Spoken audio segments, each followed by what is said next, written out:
Have you ever felt like life is just a series of trapdoors? You think you're walking on solid ground, making a deal, or starting a relationship, and suddenly, boom, you're in a hole you can't climb out of? That is the universal human experience, isn't it? We all want the cheat codes for life.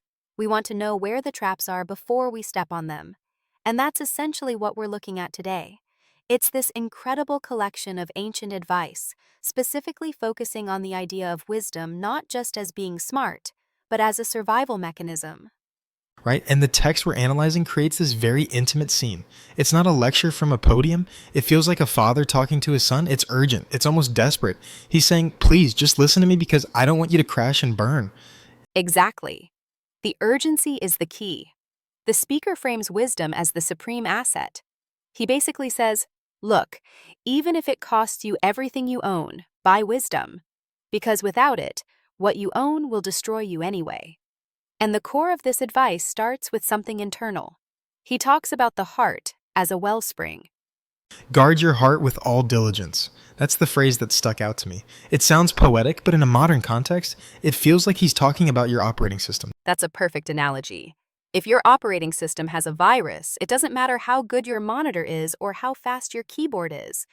The output will be corrupted. The text says that everything you do flows from the heart. So if you let bitterness or perversity or just garbage into that center, your life, your path, gets crooked. You won't even notice you're veering off until you hit a wall.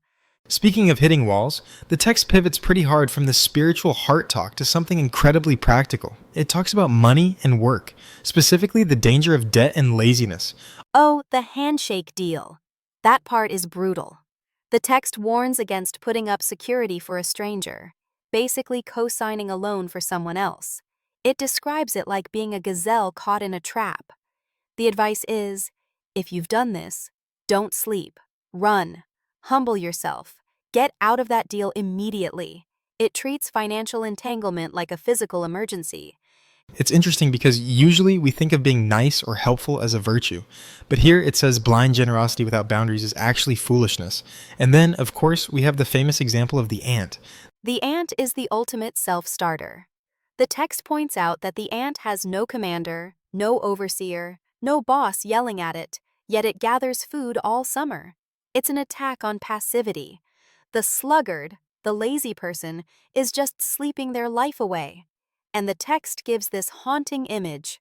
Poverty will come on you like a bandit. It's not a slow decline, it's a sudden, violent robbery, because you weren't paying attention. So we have financial discipline and work ethic, but then we get to the section that feels the most intense, the warning against the forbidden woman, or in a broader sense, the trap of adultery and sexual temptation. This is where the imagery gets incredibly vivid. The text describes temptation as something that drips with honey. It's smooth, it's persuasive, it feels good in the moment. But the aftertaste? It says it turns into wormwood, bitter poison. It's sharp as a double-edged sword. It's the classic bait and switch. Precisely. And the text asks a rhetorical question that is just devastating. Can a man scoop fire into his lap and not be burned? That's a visceral image. You can't play with fire and expect your clothes or your life to stay intact. And it's not just about morality in a vacuum. It's about the cost. The text warns that you'll give your strength to strangers and your wealth to a cruel household. You end up groaning at the end of your life, physically wasted and broke, realizing you ignored every warning sign. It advocates for finding joy in your own commitment, drinking water from your own cistern, rather than looking for excitement in the streets. It really frames fidelity as a form of freedom, doesn't it? Which is counterintuitive to how our culture often sells it. It is freedom. It's freedom from looking over your shoulder. It's freedom from the chaos of a jealous husband or the social ruin that follows scandal. The text contrasts the wicked person who winks with the eye, signals with their feet, always plotting division, with the righteous path. And that brings us to the closing thought of these chapters. The contrast between the two paths. It's beautiful. It says the path of the righteous is like the first gleam of dawn, shining brighter and brighter until the full light of day. It implies growth, clarity, and visibility. You can see where you're going. Versus the way of the wicked, which is deep darkness. They stumble, and they don't even know what they tripped over. That's the scariest part. They don't know what they stumble over. That is the definition of a life without wisdom. You're hurt, you're confused, and you're lost in the dark. So the takeaway seems to be that wisdom isn't a passive trait. It's an active pursuit. You have to chase it, bind it to your heart, and watch your step. Absolutely.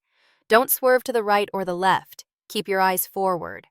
Because in the end, the quality of your life depends on the path you choose to walk today. A sobering but empowering thought. Thanks for breaking this down with me. My pleasure. Let's keep walking in the light. If you have been blessed by this, please like, subscribe, and share this joy with others. God bless.